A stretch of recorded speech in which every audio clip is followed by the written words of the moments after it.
एक बार भगवान शिव ने पार्वती जी को उनके पूर्व जन्म का स्मरण कराने के उद्देश्य से हरतालिका तीज व्रत के बारे में विस्तार से समझाया था।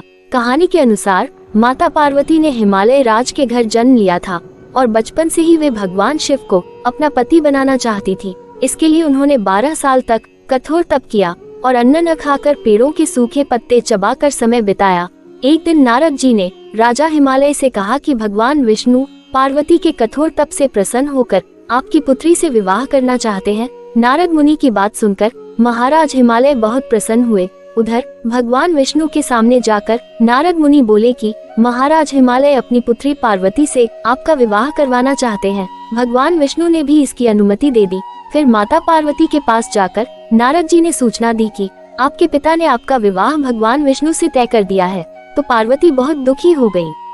उन्होंने अपनी सखियों से अनुरोध किया कि वे उन्हें किसी गुप्त जगह पर ले जाएं। उनकी सखियां उन्हें एक घने जंगल में स्थित गुफा में छोड़ आईं। इस घटना को हरतालिका कहा जाता है, जिसका अर्थ है सखी द्वारा हरकर ले जाया गया। वहां पार्वती ने भगवान शिव को पति रूप में पाने के लिए फिर से कठोर तप शुरू किया। उन्होंने रेत से शिवलिंग बनाकर उसकी पूजा की और उस दिन निर्जला उपवास रखा। ये दिन भाद्रपद शुक्ल तृतीया का था।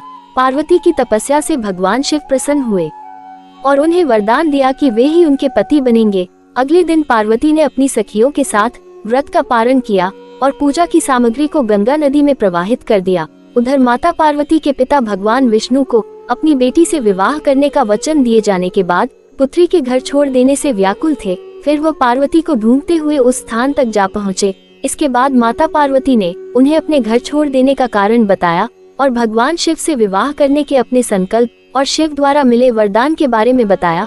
ये सुनकर राजा हिमालय ने भगवान विष्णु से माफी मांगी और पार्वती का विवाह भगवान शिव से कराने के लिए तैयार हो गए।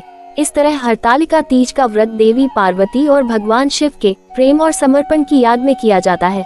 माना जाता है कि जो महिलाएं इस व्रत को श्रद्धा और भक्ति से करती हैं, उन्हें अपने पति की दीर्घायु और सौभाग्य प्राप्त होता है।